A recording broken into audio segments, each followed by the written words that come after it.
Now I know a lot of you guys have been chomping at the bit because you want to know more about the lost waterfall of gold. Well, I can't tell you too much about it, but I'm going to show you what I know, and we're going to try to find the source. And then at the end of this video, I'm going to put the gold, some of it that was found there, and you'll see that at the end of this video. But what I'm doing is I'm trying to find outcroppings that were feeding it. And along the way, I'll give you some more geology as we head up into these hills. But I have a feeling we're going to find some incredibly rich outcroppings up in here because the geology is perfect. There's a lot of fissures up in here and a lot of alteration from hydrothermal fluids rushing into those fissures. All we have to do is find one that's at a cross junction of two faults that hit either at a 45 or a 90. Remember, I told you that before. And what happens is that increased amount of pressure does what's called fault valving. It'll actually spread the rock apart, which will create more room for more deposition. And that's where your richest areas are going to be. We're going to try to get up in the hills and find outcroppings and possible sources that create it, because that's right there is the real fortune. So, all right, let's get up onto the hills and find out what we can see. Under the scorching sun of the 1880s, where the unforgiving desert stretched endlessly, an old prospector named Zeke Mallister ventured into the arid vastness in pursuit of a legendary treasure. Zeke, with his grizzled beard and a sun-beaten hat, carried the weight of years spent chasing elusive dreams. Whispers of a hidden dry waterfall cascaded through the dusty saloons and campfires, a shimmering mirage of gold nuggets waiting to be discovered. Armed with nothing but a canteen, days turned into nights, and Zeke's journey led him deeper into the desolate wilderness. He deciphered the clues left behind by those who had come before him. The petroglyphs revealed a sequence of landmarks that led to the fabled dry waterfall, the golden oasis in the heart of the desert. Following the clues, Zeke traversed narrow canyons and climbed rugged plateaus until he stood before the awe-inspiring sight of the hidden treasure. The dry waterfall, frozen in time. He stumbled upon a peculiar rock, its contours shaped like a massive skull, half buried in the sands. The hollow eye sockets and jagged grins seemed to leer at him with a mysterious promise. A chill ran down Zeke's spine as he examined the eerie landmark, realizing it was no ordinary rock. It was a key to the secrets of the desert.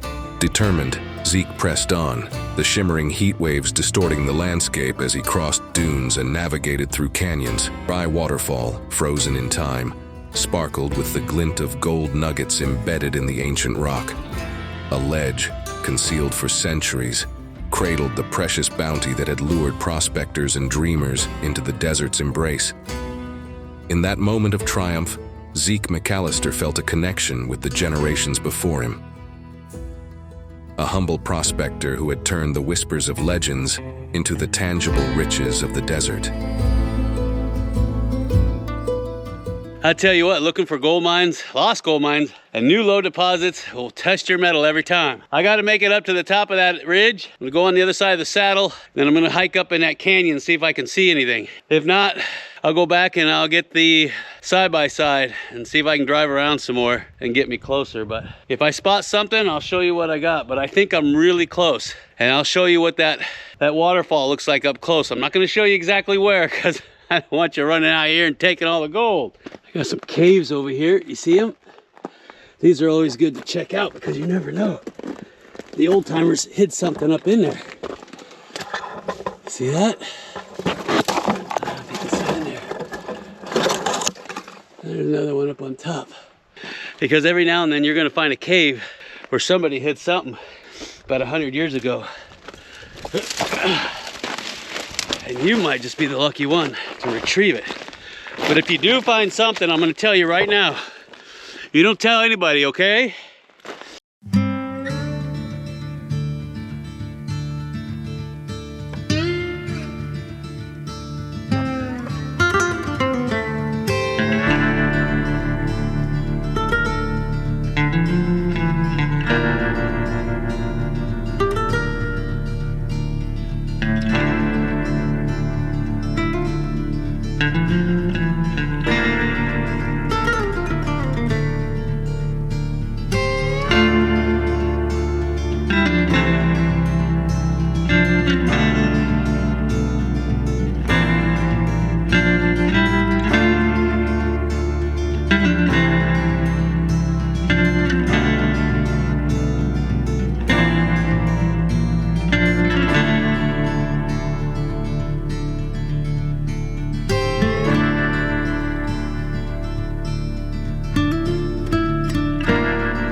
You guys see that? That looks like an old clay marker. I wonder if it still has the claim in it. Oh yeah, all this has been brecciated. You see that? But I don't see any good mineralization in it. Do you? All right, let's get up here and take a look. See if there's anything in there. Oh yeah. You see all this volcanic? This is all volcanic welded tuff. You can see all the clasts that are in it. All out throughout this whole thing. Wow. Yeah, and there's that clay marker. I remember finding these as a kid. And they had the old can in the bottom. Remember that? Yeah, and it's still there.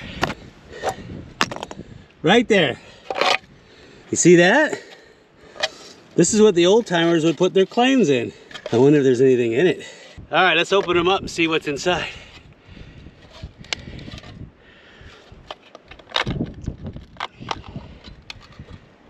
Yeah, there's a there's a claim in there, but that paper's like 1,000 years old. See it? Right there. Ooh-wee. Yeah, I couldn't open that thing up for nothing.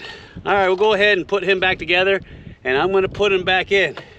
And that's what I recommend for you people out there. If you find these things, don't take them. You can read them, photograph them, put them back in. Put the rocks back on top. Don't destroy history, leave it as it is. Cover him back up, like that. Here's another example of that ash flow tuff. You can see I've got tuff above, and down here it's a no-brainer because you have these huge clasts from the original host rock. And you can see them all in here too. See all these different clasts? And they're all angular and sharp. See that? Looks like somebody's been drilling out here. See that? These are drill holes. But yeah, this is definitely tough. This is the stuff that first comes out of a volcano when it erupts. It's all of that ash plume that blows out. And as it's blowing out, it's taking some of the original host rock or basement rock with it, shatters it and fractures it. And then as the stuff rains down, it's hot and it hits the ground and it cements up. It turns into this hardened material. Everything is just kind of like a jumbled up mess of country rock and ash. And then if it's hot enough, it'll turn into a welded tuff. But this is ash flow tuff right here. And I can see another one there, probably different episodes going on. Because a lot of times volcanoes erupted over millions of years over and over again. So you're gonna get different compositions, you're gonna get different colors in there, different layering. And yes, some tuffs do have gold that precipitate out of them from all this nasty mess. We'll go over that later. And then all of that is basaltic cap rock. That came after the ash flow came out. So you have all this basaltic cap rock sitting on top of the tuff. You see that? Does it make sense now? There, you can see it better from way over here. See that light band in between there? That is a whole bunch of tuff, ash flow tuff. So you have multiple episodes or generations of eruptions. And you can see that you have different colors of volcanic mass that was ejected out later. Interesting, huh? And that all ties in with Bowen's reaction series. So the reason why you have different color magmas coming up out of the ground. One of them is Bowen's reaction series, and I did a video on that. The other one is partial melting and mixing of two chambers, and the other one is contamination of wall rock, mixing in with the magma chamber. I've got float everywhere out here, and it's got some good mineralization in it too, which means there's a vein around here. Now, you always hear me talking about brecciation, and you can have fault brecciation, hydrothermal brecciation, all different types. Well, the one that you're looking for that's gonna have gold in it, mostly, is going to be your hydrothermal brecciation. That is the good stuff, because what has happened is a lot of pressure has built up right above the magma chamber, and all that steam has to come out. Yeah, there is steam that comes off of these magma chambers, carbon dioxide and sulfur dioxide. So as it comes up and it has nowhere to go, and if the pressure builds enough as that magma chamber is cooling, it's going to literally force its way up. All it needs is a tiny little fracture. It's gonna get in there, and it's literally, as it goes up and there's less pressure on it, it's gonna explode, fracture that rock and brecciate it. And the infill behind it can have gold, or maybe there's other generations behind it that have gold in them. And that's what you're looking for, is the fine grained infill that's cementing that broken white quartz together. It's really simple. Now look at this. I followed this guy all the way up here, and I've got broken quartz and float everywhere, and then it stops right here. So I'm sure there's a vein under my feet. Do you see all this green? And look at this. See all this breccia right here? Now you can see all this beautiful chlorite, epidote, and little traces of olivine in there in the breccia. And then the infill is all that beautiful red hematite. And of course the infill, which is the fine grain material that's cementing the breccia back together, is what's gonna have the gold in it. So when you're out in the field and you see brecciated zones, especially if they're hydrothermal brecciations, then you're gonna look at the fine grain infill that's cementing it all together. That's usually where your minerals are gonna be, your sulfides, things like that. Check that with a jeweler's loop and see if you can find anything. And if you think that there could be something, grind it up down to -20 and pan it out. Got this beautiful, beautiful vein sandwiched into this granitic host rock. And look at the mineralization that's in there. Isn't that nice? And you can see where somebody was digging right up against the hanging wall. You can see the alteration zones on the outer edges. So we just have to keep an eye out for more veins. Oh, that looks like the other section of it right there. See it up on the ridge? Yeah, veins don't stop. They just pop out somewhere else. You can see I've got a fissure there with a little bit of alteration. You can see it, but it's nothing to write home about. It's all part of this same complex. So we're gonna see if it turns into anything better. This is a prime example of why you need to make sure you know exactly what your limitations are and what the weather's gonna be like in these areas you plan on prospecting, because the roads change every year. And there's gonna be times where you can't get even a bicycle or motorcycle in. You're just gonna have to get out there on foot. There's no two ways around it. And you better be ready and prepared for that, especially if you start finding stuff. So make sure you know your limitations and you go during the right time of the year.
Now, take a look at this wash. You see how I have all this conglomerate here? It's light colored, and then what happens?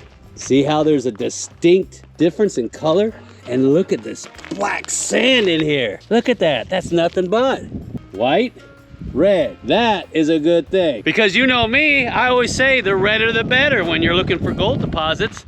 So you know me, I'm gonna go head up in that canyon and see what we find. Look at this, tons of black sand. Look at that. Gobs and gobs of it.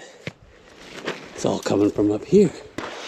And this is what you need to do too, if you're out and about. So you need to get out on foot and look around. Look at this, look at this. Look what I got. Yeah, a little tiny waterfall. But there's no rocks in the bottom. Well, that's terrible. And this is all flow sand here. Wow, look at this granitic rock. Look at these huge phenocrysts in here. These K-spars, they're monstrous. Now, most of your granitic rock has some type of a plagioclase or orthoclase in it. And in this case, I've got potassium feldspar. So instead of saying potassium feldspar, they just say K-spar. So you're gonna hear me say K-spar a lot. And that's what this pink material is. Those are K-spars, and they're huge. And when they're that big, they're referred to as a phenocryst, okay? So let's keep going because all that black sand and red dirt is coming from up there. And I got more waterfalls. Ooh, that's cool, look at this waterfall. But there's no gravel. There ain't no gold gonna get stuck on that. What's the matter with you? More black sands. Tons of black sand.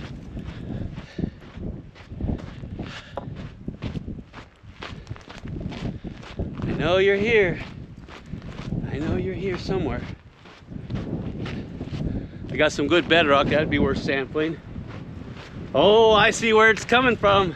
And somebody has been digging, you see that? Oh, and look at all this quartz. Oh my goodness, look at this. Huge quartz outcropping. That's what I'm talking about. Oh, look at this. This is fantastic. Oh yeah, nice. Oh, big outcropping right here. And you can see where somebody's been digging. Look at this, look at this. There's the vein, right there, you see it? Isn't that beautiful?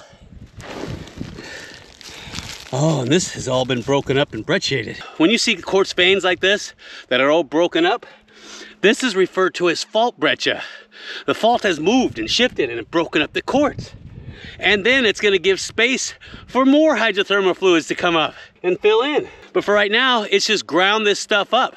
And if it keeps grinding it up, it'll turn into a fault gouge. You see how that works? So it starts grinding, that's called fault breccia. Grind some more down to a powder and a paste and a clay, that's called fault gouge. Good gold is found in this stuff. So make sure you sample it. That's what we're gonna do here too. And don't forget to smash that like button, smash it hard. At the end of this video, I'll leave a snapshot up of the gold that's coming up out of those hills. And I'll see you on the next video.